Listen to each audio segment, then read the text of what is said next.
Hello, hello. Today is July 2nd. It's around 1 p.m. Eastern Daylight Time here on the East Coast of the USA.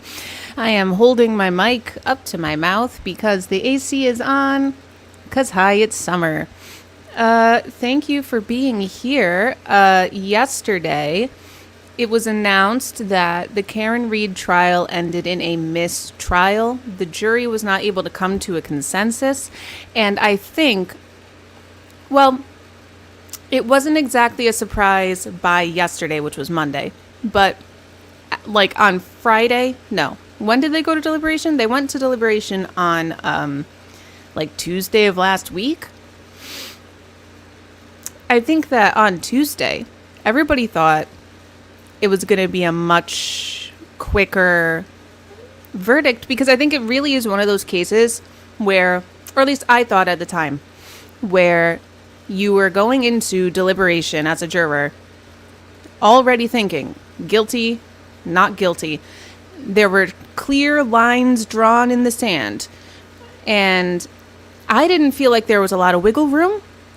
And I think that that is what bore out at the end of the day in deliberations by the fact that they were not able to come together and agree enough to come to a decision on even any of the charges. Because I think that's a thing you can do as a jury.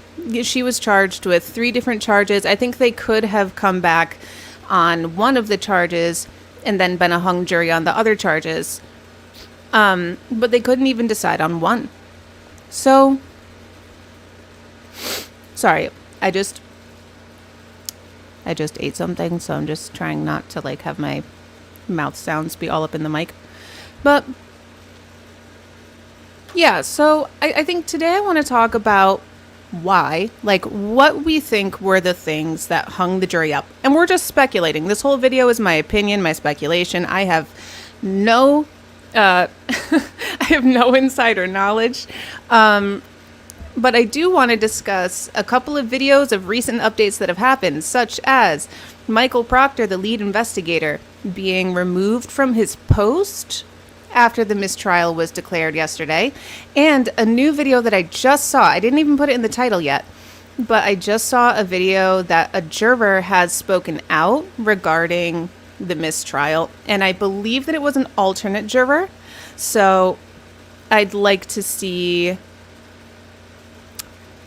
what that person has to say, although an alternate juror is not going to have the same insight as one of the actual jurors. But still, it's interesting to hear what the trial was like from their jury box, whether they ultimately deliberated or not, because I think that we lose sight of, one of the things I want to do eventually on my channel is stream trials as a juror, because that's me. I'm not a lawyer. I think that when you watch a trial stream with a lawyer in your ear giving you a lot of legal analysis, I think that's fascinating and educational, but at the same time, you're not seeing the trial the way that a juror would. You're getting educated, which is lovely, but jurors don't have that education. They don't know what to expect. They don't know why the objections are being sustained or overruled. You can't, jurors can't sit there and predict, oh, I bet this is why they're up at sidebar, and I bet this is what they're talking about. And like, if I was the defendant's lawyer right now, I would be saying this and stuff. So it's fascinating to see, with the cleanest slate, with the purest interpretation of this trial, the jury was not able to come to a unanimous consensus about what this all was and what it all meant. So, really quick, we're gonna get into. Oh, thank you. My AC calmed down. Let me ask you in the chat, those of you who are here, hi, people who are here. Write in the chat what you think was. How do I put this? Where you think there was wiggle room. Where you think, because I feel like there were a lot of facts that we can look at and say, oh, that was clearly this, that was clearly that. But where do you think there was room for interpretation? Where do you think there was room for disagreement? Let me know what you think in the chat, and I'll come check on that in a second. Before I do, hi, my name is Hannah. Welcome to my channel. Hannah Needs to Yell. I'm tired. Sorry. It's the middle of the day in the middle of my week before 4th of July. My schedule's going to be a little bit different this week with streaming. I'm a little late streaming today. I'm not sure if I'm going to stream on Thursday. Thursday is the 4th of July. Would you guys attend a 4th of July stream, or are you having like cookouts and stuff? Because I'm going out of town for the weekend for like a family thing. Let me know if you would see something on Thursday the 4th, because I have that day available because my thing is the following few days. I have at least one more topic that I was ready to go to stream about today, but then this mistrial happened and I felt like, this is something we need to talk about. But yeah. Also, like this video if you're enjoying this stream of me, like my mind wandering. Like this stream, it lets people know that we're here. Subscribe to my channel if you have not yet and you enjoy what you're seeing. And what's the other one? Set your notifications to all so that you can stay updated. And just please excuse my hair. I think with short hair you need to cut it more often, or else it does start to look a little wet dog, and I'm like trying not to. We'll get there. Early happy birthday, Sammy. Early happy birthday. Congrats. That's really, really awesome. 25 is fine. It's the best year you'll have so far, I think. All right. I think that's all like the disclaimers, other than like, again, this, did I say this already? This video is my speculation and opinions, and don't take this as legal advice. I'm not a lawyer. I'm not a police. I'm just a lady in my room giving my thoughts. I think I pretty much said that. Oh, thank you, Disney. Oh my God, thank you. All right, so let me look at what the chat has to say about where they think there was any room for debate. Slushy says, maybe someone really latched on to I hit him ×3, or they didn't understand the vehicle strike was required for all charges, or they really hate drunk driving. See, I think they did know that the vehicle strike was required for all charges, and they couldn't decide if he'd been hit by the car or not. Or at least they couldn't all agree. I think that's where I think there was the main sticking point. You have to make every other decision based on whether you think that Karen hit John with the car. Everything else has to do with why she did that, or was she drunk when she did that, or did she do it negligently, or did she do it purposefully, or X, Y, and Z. But first you have to start with, did she or did she not hit him with the car? That's the first, like the most pivotal fact I feel like you need to find. And I also feel like the I hit him 3 times. I can see how that would be a sticking point for people. I can see how that could be room for debate. Because there is this, philosophy is not the right word. There's this thing in, like, it's not excited utterances. Maybe it is excited utterances. I don't know. There's a thing with law where, like, what you say in the moment is, like, what you say the soonest is most likely to be true. And excited utterances are a exception to hearsay, I believe. And so if that's how they're taking that statement, I hit him, etc. If that is, in fact, what she said, which there is debate about, but I think that they believe enough people said that she said that. that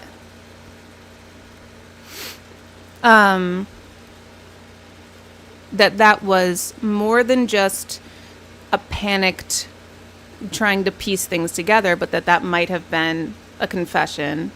And one of the points that I've heard people make about, like, well, they didn't, and I've said this too, that they didn't treat it as though she was making a confession. They didn't arrest her. They didn't take her in for questioning right away. They just let her run around and say this. That is a point that has kind of like seeped into my mind from listening to legal commentary from like Emily D. Baker and Lawyer and Natalie at Natalie Lawyer Chick. So had I not been listening to those lawyers and their input, I might not have come to that. I might not have made that connection about, like, she was saying this and nobody was responding as though she was confessing to a crime. I do think that's an interesting and valid point, but I might not have thought about it. You know?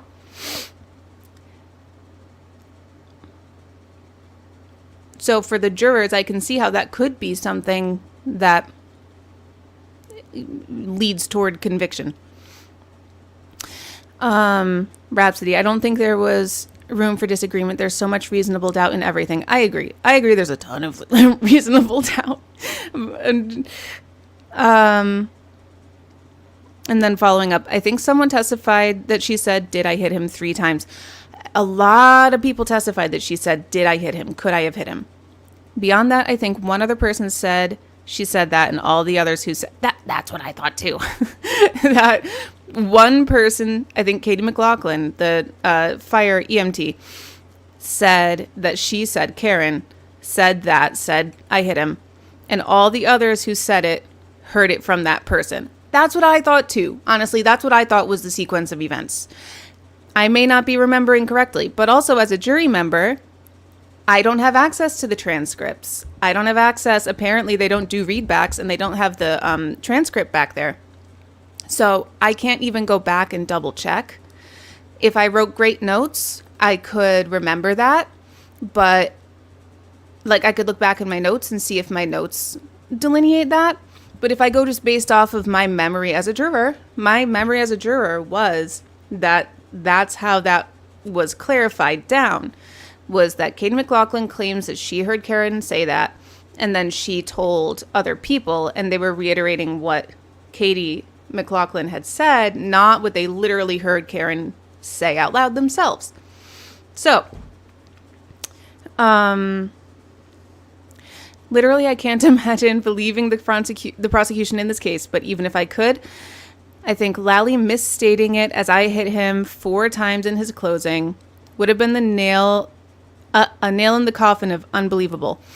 I think that he said 4 times because he meant that 4 different people all said that she claimed that she hit him. And I agree.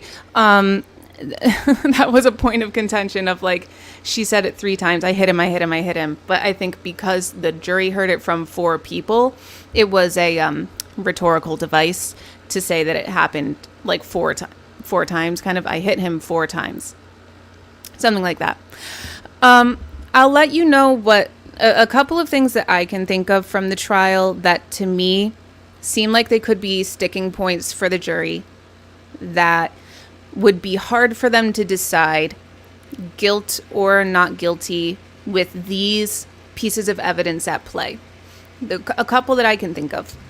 One is Lally kept bringing up that there were shards of taillight, little microscopic shards of taillight found in the shirt, in John O'Keefe's shirt, like where it was ripped up. As somebody who is firmly on the side of not guilty,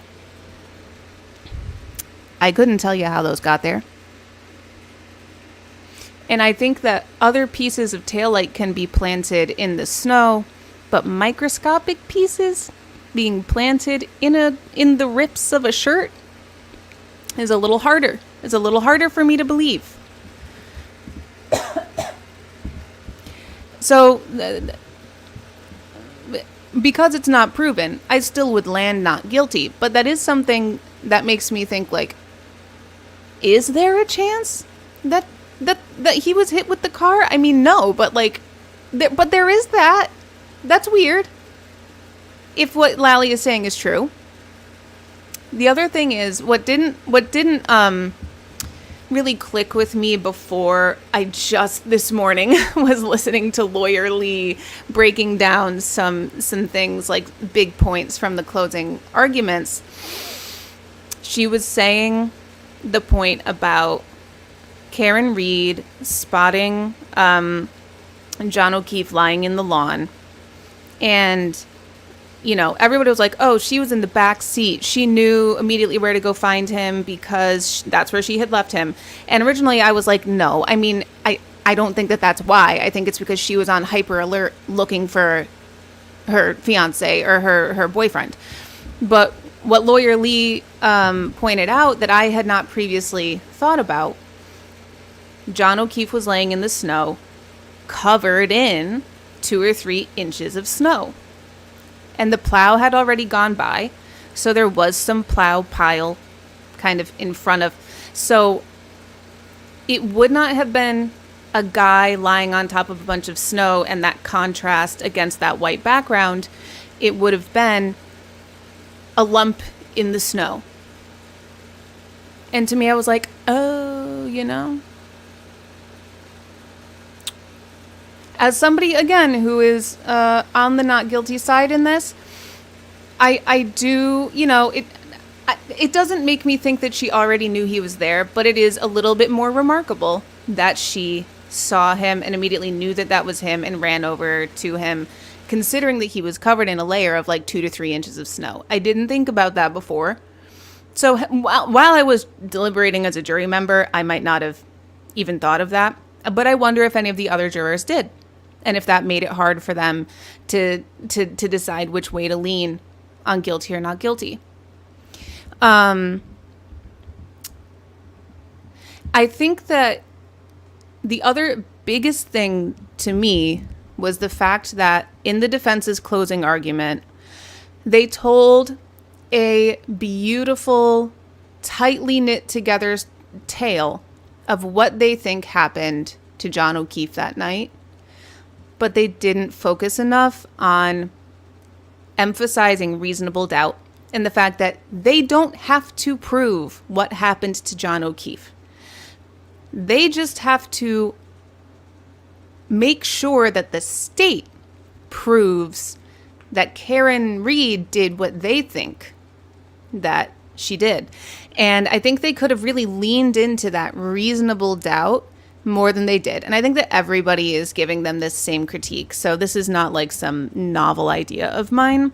But I do think with the charges being several different alternatives of each other that the jury had to sort through, and with the jury instructions being a ton of very thick, complex legalese, which is already difficult, and having those slight distinctions between each charge, like,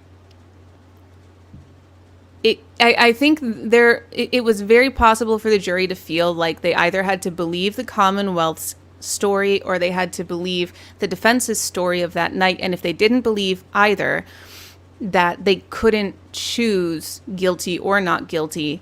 And like it just kind of added to this air of confusion in my mind.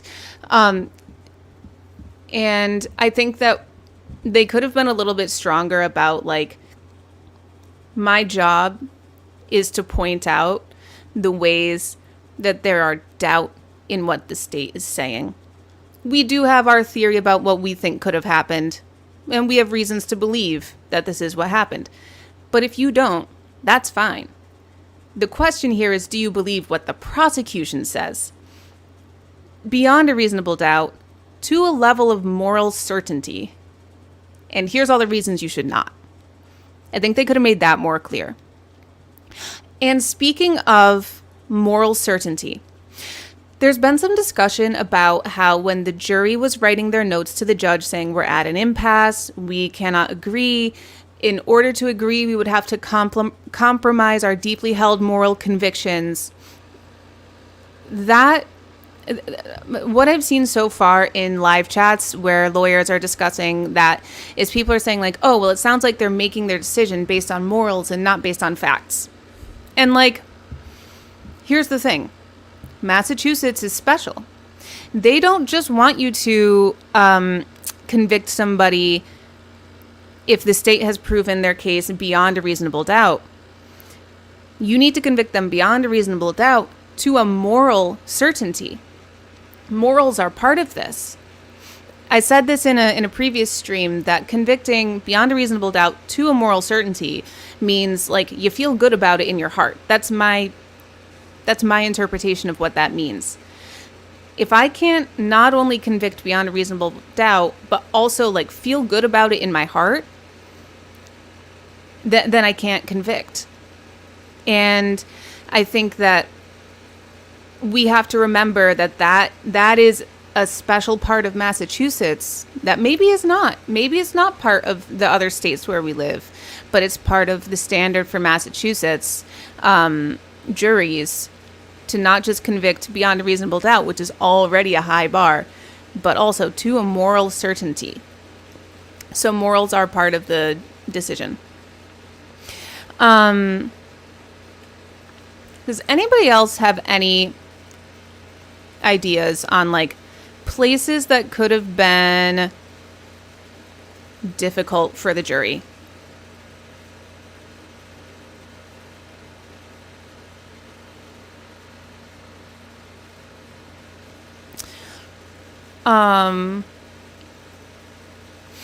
Because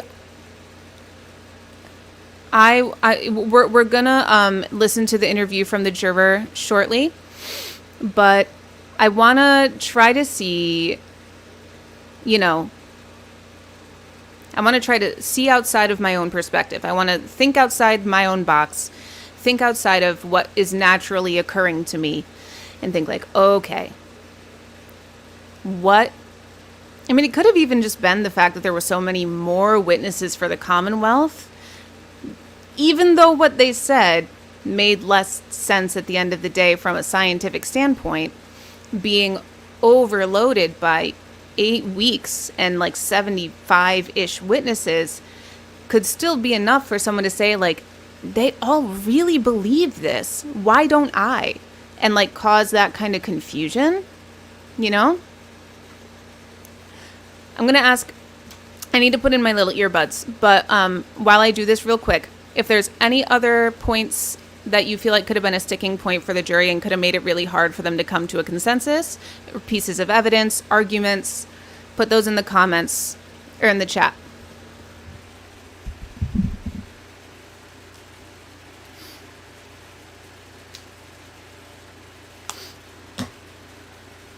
I'll be right there. I'm so sorry about the sound of the AC while I'm doing this. There you go.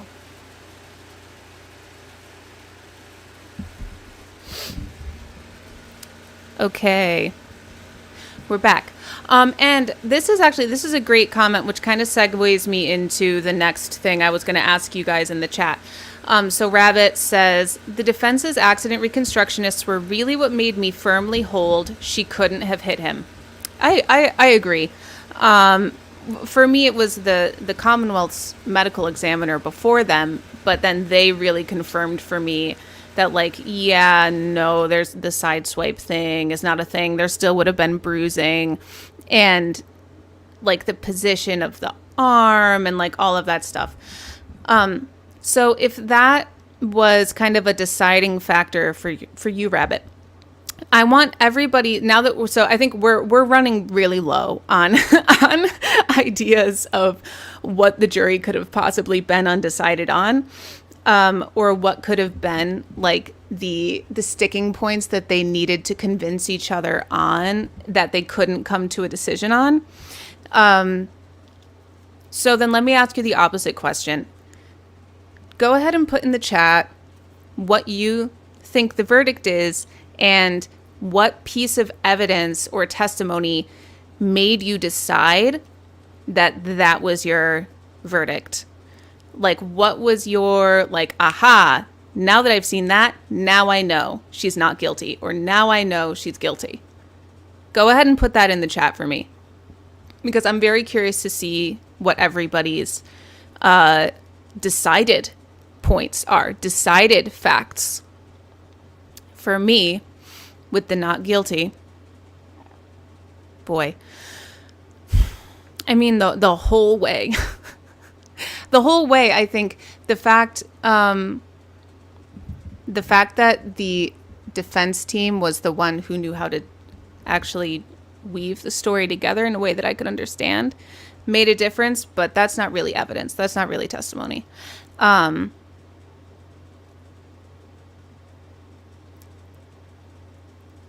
think the more I heard about the dog bite on the arm and that there was no injuries below the neck except for the dog bite on the arm, the more that I heard about that and how much that did not line up with being hit by a car, the more I was like, someone explain it, someone explain it, someone explain it, and the Commonwealth never explained it. For me, that's not like one piece of evidence, but that's like one category of evidence of like that's the sticking point for me. It made no sense that he was hit by a car based on what the medical examiner and the accident reconstructionist said. And so for me, that was not guilty. While you continue, I see a couple of your comments in the chat. I want you to keep on putting them in there. In the meantime, I also want to bring up the big update about Proctor. Proctor's big update. Michael Proctor's big day in court. So shortly after the mistrial was announced, the defense team came out and had a little press conference, and they said they failed to convict my client. They're going to continue to fail no matter what. We've got no quit. We're going to keep fighting. The Commonwealth made a statement saying that they were going to retry Karen Read. I think maybe they should have waited a little bit, maybe reconsidered that. I would really love to know what the jury breakdown was and how many people were on each side. Maybe they found out before they made that statement, but I don't know. And then the third big thing that happened yesterday was that Michael Proctor, the villain of this whole thing, from not only the defense's point of view, but also in a way from the prosecution's point of view, because now everything he touches is spoiled. He has been removed from his post. It basically being put on administrative leave, and he's awaiting a disciplinary hearing. So let me go to some reporting about that to share that with you guys. Okay.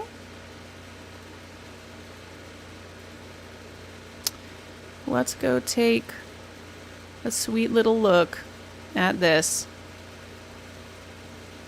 Let me know if the sound is okay. News.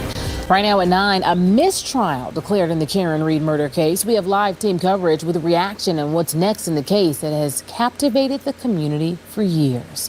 Thank you for staying with us tonight. I'm Courtney Cole. It's a story that has received national attention, and in the end, there was no verdict. It was a hung jury. Prosecutors vowing to reach. I'm going to really quick put it on 125 speed. I keep forgetting, just for the sake of DMCA, just in case. I would rather not get this video struck if I can avoid it. Hold on. Let's do that. Let's do that. Let's do that. And here we go. Retry the case. Tonight, our live team coverage kicks off with WBZ's Christina Rex, who has covered this trial from start to finish. And Christina, there's actually breaking news on this tonight. Yeah, Courtney, we just received some breaking news. Massachusetts State Police Trooper Michael Proctor has been relieved of his duties. Now, he was the lead investigator in this case, and most notably in this trial, he testified to some lewd and offensive text messages he sent about Karen Read over the course of dealing with this case and investigating it. Now, I want to explain exactly what this means. Relieved of his duties. First of all, yay, but also too little, too late. I think that's a general consensus But we'll keep going. This is a short little video. Does not mean that he has been fired. He has not been terminated. Rather, right now he is not actively working as a trooper, though he is technically still a trooper. He has been moved out of the district attorney's office detective unit, and he has an upcoming disciplinary hearing where there's a variety of options of results that can come from that. Now, this news about Trooper Michael Proctor being relieved from his duties came with a statement that says, in part from the Colonel, our focus remains on delivering the highest level of police services with professionalism and integrity. This statement coming to us just hours after a mistrial. Your service is complete. That's Judge Bev declaring the mistrial. Declaring a mistrial in this case. That statement from the judge bringing strong emotion from the mother of John O'Keefe. And let's just take a moment to remember, of course, that we're all watching for our own interest and education and everything else, but there are real people. At the end of the day, a real person died, real family members are affected. And I worry that the longer the Commonwealth pursues this case, the less likely John O'Keefe is to ever receive justice, because it's not adding up. It's not adding up that Karen hit him with the car. And if that's the only way that they can think of that it was Karen, then it probably wasn't Karen. They probably have to figure something else out. They should be spending all these time and resources looking at whatever else could have happened. And because they're just so stubborn about the theory that it was Karen, they're not focused on, are we finding justice for John O'Keefe? Because obviously, however he died was violent. Something happened. But because they're so focused on this one theory that has so many holes in it, they're not gonna get there. And that's not the prosecution's job. The prosecution's job is not to win a case. The prosecution's job is to find justice, and I just don't think that continuing down this path is going to do that. O'Keefe family, as well as the Reeds, will have to sit through another trial after the 12-person jury of 6 men and 6 women was unable to reach a unanimous decision in this one. The deep division is not due to a lack of effort or diligence, but rather a sincere adherence to our individual principles and moral convictions. To continue to deliberate would be futile and only serve to force us to compromise these deeply held beliefs. The North. And like I said before, so that was the note from the jury where they said that they would have had to compromise their morals in order to continue deliberating and essentially compromise on the verdict. And I'm glad that they were not willing to do that. Because, first of all, their standard is not only proving beyond a reasonable doubt, but proving beyond a reasonable doubt to a moral certainty. So they need to feel good about it in their heart. And compromising would have meant convicting her on something. I don't think she's guilty of any of the things that she was charged of. She might be guilty of a DUI, like a standard DUI. Honestly, I don't even know if they could prove it at this point. But aside from like a standard DUI, I don't know if there's proof of anything else. So I'm glad that they stuck to their moral convictions as they were tasked to by the law. Norfolk County District Attorney's Office releasing this statement immediately after, saying, "We thank the O'Keefe family for their commitment and dedication to this long process. They maintained sight of the true core of this case to find justice for John O'Keefe," saying the Commonwealth... They maintained sight of that, but I don't feel like the DA is maintaining sight of that. Just saying. ...intends to retry this case. The Commonwealth did their worst. Guess what? They failed. They failed miserably, and they'll continue to fail. 10 weeks and 74 witnesses and no closure for those involved. Karen Reed and her lawyers hugged her family before they exited court, just briefly addressing reporters outside. Hold on, wait. I want to see if that clip shows. Oh, hold on. Was involved. Karen Reed and her lawyers hugged her family before they... Oh, okay. Do you see how mad Karen looks? Right before where this clip cuts in, there was a cross word spoken to her by the brother of John O'Keefe. He's back. Oh boy, you can't quite see him. Can I zoom? Please let me zoom. Haha. You got the lady in the tan jacket is, I think, John's brother's wife. There's this guy in the white shirt with the pink neck. Just over white shirt, pink neck's shoulder is the head, the bald head of Brother O'Keefe.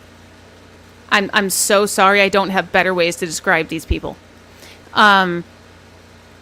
That's him walking away from having said a crossword to Karen. And then now look at Karen turn around after hearing him say that. Reed and her lawyers hugged her family before they exited court just briefly. She's pissed. And people have speculated that he said, "I'm not done with you," or "We're not done with you." I'll say, I looked at the clip. It looks like he just says like 1.5 words. I think he just said "fuck you." Like, I think that's all. I do. But, you know, there's lip readers out there in the world, and I am not one. So, anyway, we're going to finish this clip, I promise. Briefly addressing reporters outside. I want to send a message to all of her supporters out there. Your support was invaluable. That is fascinating to me because a lot of Karen Reed's support, like a lot of her supporters have also been like bullying the McCabe and Albert families. And I don't know if that's like by condoning her supporters without adding the caveat of like, don't harass people, please. Then I don't know if I would just like openly, I don't know if I would just like openly applaud all her supporters without also making that caveat. But he's not responsible for what other people do, so it's different. I don't know. Touched, and we ask for your continued support. I'm not from Texas, like my colleague here. I'm a Boston kid, but I'll repeat what he said, which is, we ain't got no quit. And he did not say we ain't got no quit. He said we have no quit, or we've got no quit, or something like that. What's going on? No comments after that mistrial was declared from Karen Reed herself or from the O'Keefe family, who have remained really private throughout this entire process. Now, what happens next? Likely another trial. The Norfolk County DA's office pledged to try this case again. There's a status hearing coming up on July 22nd. Live in Denver. I got off of that dirty pause. Yeah. So the video covered several different topics there, but I think it's worth noting, as Sammy mentioned earlier, I'm so disappointed that they waited to remove Trooper Proctor until the end of the trial. I think I hate to think that was a strategic, like that it looks like, I hate how this looks. I hope that it's not what it looks like, is what I mean to say. I hope that it's not the case that had they won the trial, they would not have removed Michael Proctor. I hope that that's not the case. Because no matter what, no matter whose side Michael Proctor was on, those texts were reprehensible. His behavior was completely, aside from being professionally inappropriate, it was embarrassing for the state of Massachusetts. They should not want this person on their team. They moved him to, administration or like a different department or whatever. He's not on the detective unit anymore. Thank God. He's not going to be looking into anybody else and, looking for their freaking nudes or whatever. But it's really shame. Like, it's shame on the state of Massachusetts if, and I don't know, the police department or whoever, if they really were not going to do this had the Commonwealth won. That's like he already talked like he knew he was in trouble. I think because his texts got outed. He should have been former investigator Proctor this whole time. the blue wall is tall and thick, and that it really, really bothers me in a case like this where it's just so clear. Especially when one thing I was shocked by, I never heard the term rush to judgment leave the defense lawyers' mouths. I feel like that's what happened here. I feel like Proctor rushed to judgment, and that is a legal term. That's like a term that the people in the audience or in the jury would understand, as that's a bad thing. They described it in different words of like, he figured this out by the end of the first day. He figured this out within 12 hours, within 16 hours of it happening. And then he got together evidence that fit his story or whatever. But I'm like, but you should say it's a, like, maybe they couldn't for some reason, but like, I feel like it was a rush to judgment. They should have just said that, because that carries the weight of what I feel like actually did happen here. I just thought it was strange. And that's honestly, this is not the case for that. No murder case is the case, or like the death of anybody is not the time to rush to judgment. Never, but especially in this type of a situation. It's too serious. All right. I'm going to look at your decisions and why about your votes. So Slushy says, not guilty first because I trust nothing Proctor touched. Fair. And second, because physics doesn't lie. Yep, absolutely. Captain, following up on the glass pieces. If there was plastic in his wounds or glass in his wounds, I could see the taillight being a sticking point, but there wasn't as far as I remember, just in the shirt. Pair that with improper handling. Right. So that's why I was like, I can see the taillight pieces being scattered other places. I'm not sure about embedded within a shirt, like microscopic pieces. That is something that raises an eyebrow for me. But I would want to like review that testimony where that came out and try to like really reassess how that happened. But as a jury member, I couldn't do that. So yeah, I agree that if it's shattered enough to get little pieces in the shirt, then there also could have been little tiny pieces in the wounds on the arm, if that's what happened. Rabbit, the entire police team texting the way they did heavily swayed me, but the physics of the situation was the most important. Yeah, I wonder if that's a generational thing, that younger people are a little more science driven. Not to generalize too much, but I feel like there's a tad of a generational divide there. Farkle, I would have voted not guilty simply because guilty needs to be beyond a reasonable doubt, and I couldn't get there with anything the prosecution provided. I agree. This case was so poorly handled from hour one. Yeah. Easy, simple.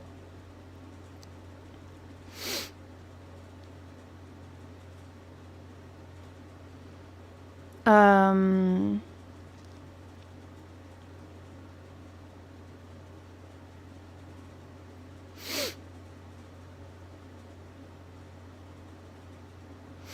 yeah, by the end of the CW case, I didn't feel like they proved beyond a reasonable doubt. The ME and Reconstructionists sealed a firm not guilty for me.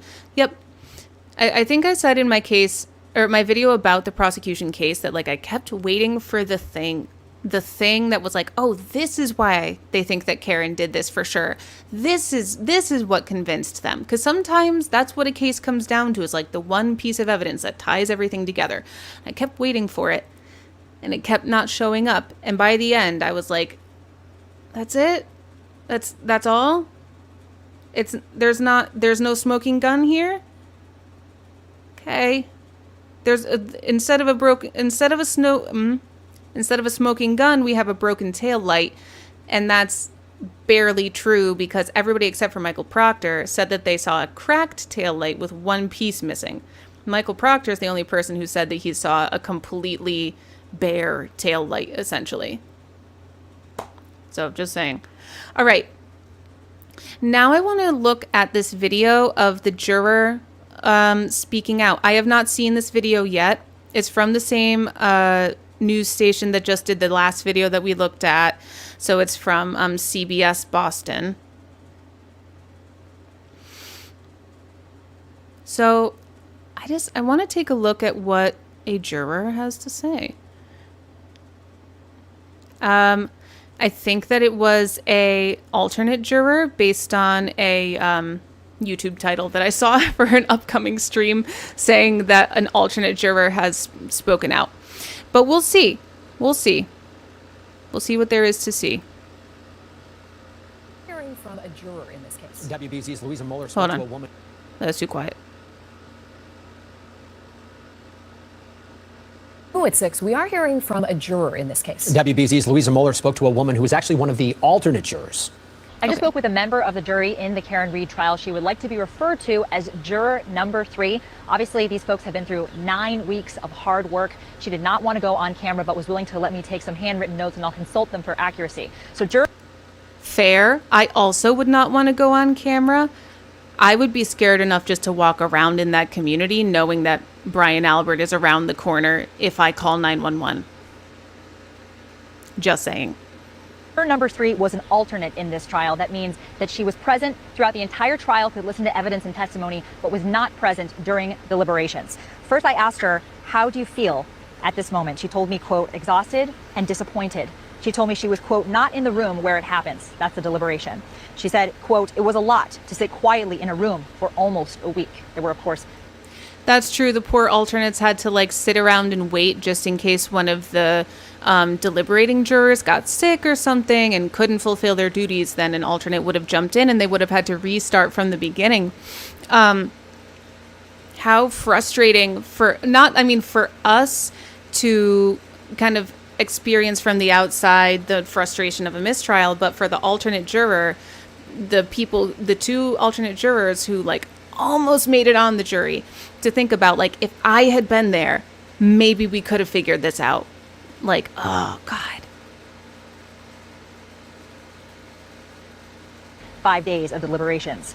I asked her what she thought about this case and Karen Reed's guilt or innocence. She said, quote, I approached this trial as if I was taking one of my graduate level classes. I would get an A+ in note taking. And then I'm paraphrasing here. She says, I believe the Commonwealth did not do their job to convince me beyond a reasonable doubt that Karen Reed was guilty. Paraphrasing again, no one saw exactly what happened. She told me that watching both families throughout this... So before we talk about the families, that makes sense to me. That sounds like the general consensus online and from the community.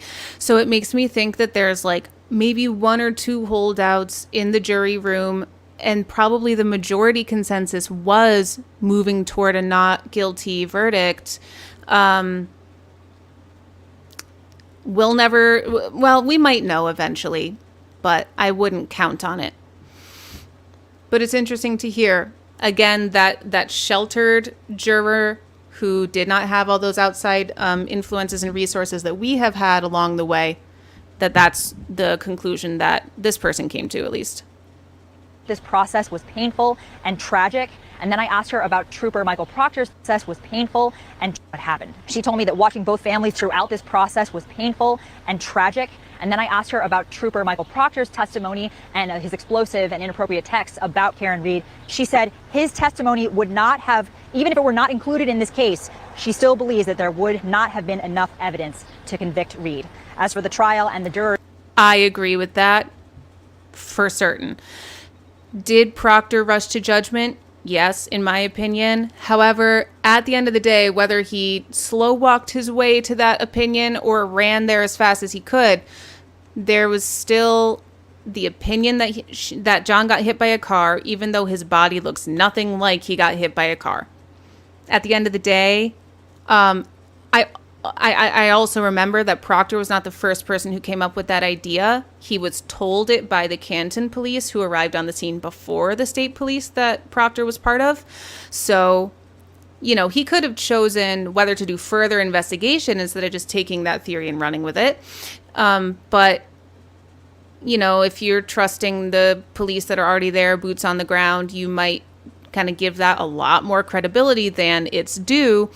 And at the end of the day, it shouldn't have been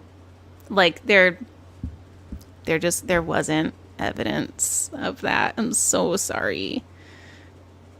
Jurors, she says it was evidence to convict Reed. As for the trial and the jurors, she says it was a lovely group of people. We celebrated birthdays. We even did puzzles together. Now, you've heard from my colleague Christina Rex and from legal experts that a jury is supposed to be representative of the public. And of course, if you talk to any member of the public, there's lots of differing opinions about this case. So there will certainly be more information from jury members and everyone else in the coming days. In Norfolk County, Louisa Moeller, WBZ News. Really. Thank you, Louisa. Okay, so that's what the alternate jury has to say. So that's interesting. What do you think? I don't know. Oh, hi, Truth Seeker. I just found this channel and haven't seen the juror statement before. Thank you. Well, it is, there's like a million channels showing it, but I'm glad that I was able to help in that regard.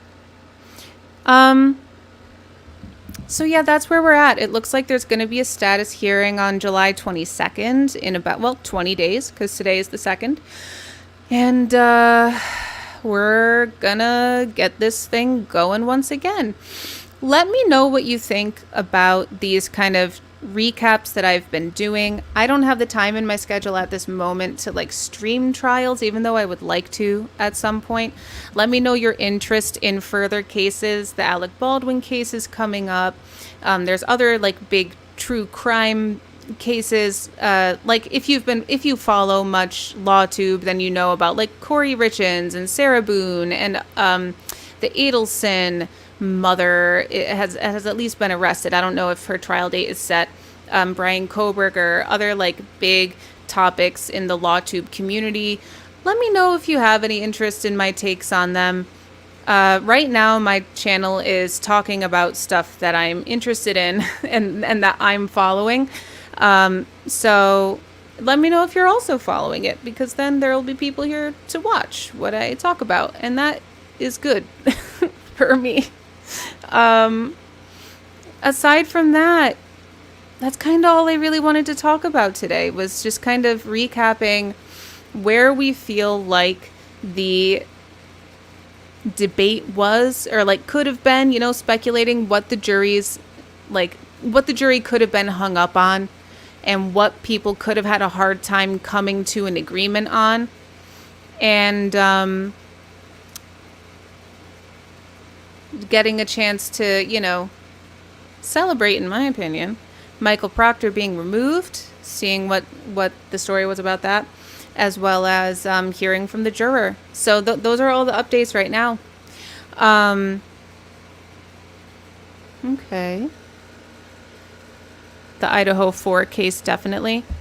Yeah, I have interest in that. It's going to be a year until that until that goes to trial. So who knows what life will look like in a year? Maybe in a year I'll be able to do some more substantial court coverage than what I can do now. But I'm trying my best to not cover pre-trial stuff, because that's where the lawyer perspective is really helpful, and where my perspective as an uneducated observer, as essentially a jury member, does not contribute much to the conversation, in my opinion. But I appreciate the support on that. All right, I actually have to get running because I have to go to my day job. But thank you so much for watching. Those of you who have been here, before you leave, make sure you like the stream so other people know that it took place. Let me know your thoughts on everything in the comments below if you're on the replay crew. Make sure you like the video, subscribe to my channel, and set your notifications to all, because I'm streaming these days much more than doing videos. So you want to be notified if you want to be here, or you can always watch the replay as well. That's what I've got. I'll see you guys again possibly tomorrow or Thursday. Again, let me know if 4th of July is a good day for you guys to watch something. Yeah. Thank you. Have a great Tuesday. Peace be with you always, and goodbye.